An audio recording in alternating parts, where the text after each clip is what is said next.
Today's lesson is on translation and rotation, starting off with rotation. The question says copy these shapes on graph paper or square paper if you have square paper. Draw the image of each shape for the given rotations. Use the marked point as the center of the rotation. I would like to do C, D, and E for you. Then you can try the remaining ones. If you have any problems, get hold of me on Mbaki Online School for me to give you more questions or for me to mark your work. Now, C says rotate 90 degrees clockwise. First thing, clockwise. You should know what it means to move clockwise.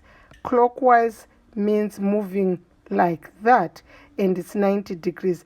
So, for example, I'm going to pick a point and try and show you what you need to do. I'm picking a point and I'm picking this particular point here, and we are going to move it 90 degrees clockwise. That means join it to the center. If you have your protractor, put your protractor sitting where I'm putting the yellow line. The protractor should be sitting in a straight line, and on your protractor you are measuring 90 degrees on your protractor. So 90 degrees. So same distance. What it means is this point will come same distance over here. But this 90 degrees, if you have square paper, you can actually use the boxes to identify where the 90 degrees is. So that's the process. So this point here will come at this point. Try and do the next point on your own. B, you take B, you join to the center. After joining B to the center, you put your protractor, or you try and count your boxes to make a 90 degree angle, and you see where B goes. You do the same to C, and you will create the image. Now I'm going to go and show you the ones I have done for you. I already have done some for you. Here is our C. This is what I have done for you.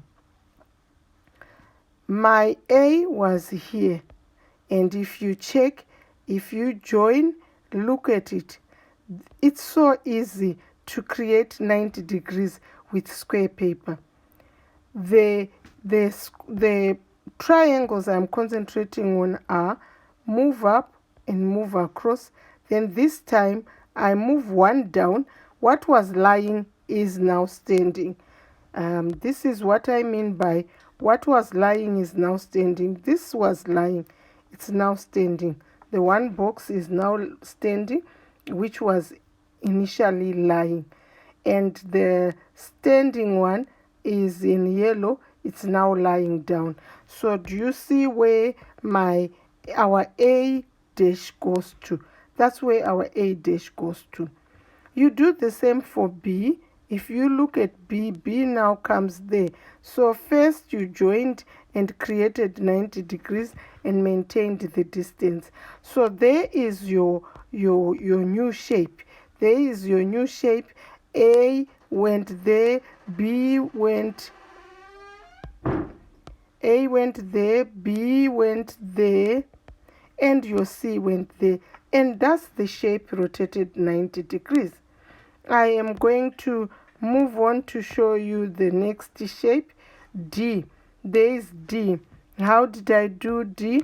Pick any point of your choice and rotate it. D was rotating 90 degrees clockwise as well. Oh, sorry, the image, it's anti-clockwise, 90 degrees anti-clockwise. Starting with this point, look. Anti-clockwise means I'm moving this way, so I join. Then I create my 90 degrees. Is easy to get because it's just the corner of that square. So we move to there, creating our 90 degrees. So my point A has come to A dash. You do the same to point, let's say this one, call it B. B, you join it to there, then you take your protractor, you create your 90 degrees, B then goes to there. You do that for all the points, and you can see this is a rotation of the shape, the original shape, 90 degrees anti-clockwise. And look at my E. 1E, the shape becomes that. It was 180 degrees, and look what happens here. This point here, which I will call A, the center was here. So you join and you go up. So to remember, 180 degrees is like that, where the center is there. That's where your 180 degrees is. So join to the center and move across for you to go over there. So this point A came here to be A dash. The point that was on the center remains on the center. The point on the center will remain on the center. So those are your rotations. You can now try and finish the questions I have not done for you. I'm going to move on to translation. Translation, remember, is whereby you move an object a certain number of steps along the horizontal and a certain number of steps vertically. And you pick one point at a time. Remember, pick one point at a time. I have decided to do C and D for you, so I'm going to enlarge my C.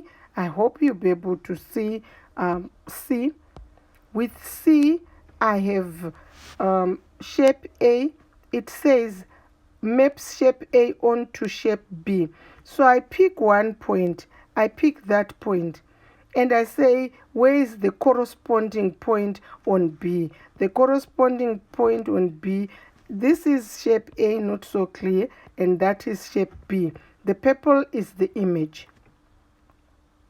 So we move from there going to there, and we say, how did we move this? First, we want to know the movement horizontally. It has moved 2, 4, 5 boxes horizontally. Then it has moved down. This point moved down 1 step. So this is how you write the translation vector. So what kind of transformation is it? It is translation with translation vector 5, 1. Then we move on to We move on to 1D. We move on to 1D. There is our 1D. 1D, A moved to B. The green triangle moved to the purple one. Pick a point. There is our point. How did it go to the other point? The point was this one. Its image, I like calling them dashes. A went to A dash. What was the movement? My translation vector will be movement along the horizontal line of 3. Did it move anything up and down? No. So you put your translation vector. This is called the translation vector. So this is our translation vector, and that's how it has moved. I'm going to move on to the last bit. I'm doing number 2 for you. Number 2, I'll do 2C. It says move this shape. We want to move this shape. You can read the question. It is important. Mathematicians don't like reading, but as we grow in our mathematical career, we need to learn to read. Copy these shapes onto square paper. Translate each shape by the given vector. So we are translating each shape by the given vector. That means C, for example, will, if you copy, it says 0, which means picking a point like this, calling it A. Along the horizontal axis, there's no movement. But the vertical axis, it's moving -3, means moving down 3. So if we had square paper, we would move it down straight to create A1. I will show you what I have already done for this particular question. There is the question. My 2C, I took this point, went down to there. You get it? So this was my A. This was my point A. It went to A dash, going down 3 steps. This shape has just gone down. Every point went down 3. And here is my 2C. You can have a look at 2C, 2D. Go back and check the question for 2D. And that's my answer. Here is my answer for 2D. That is the answer. Please remember to subscribe or like our page.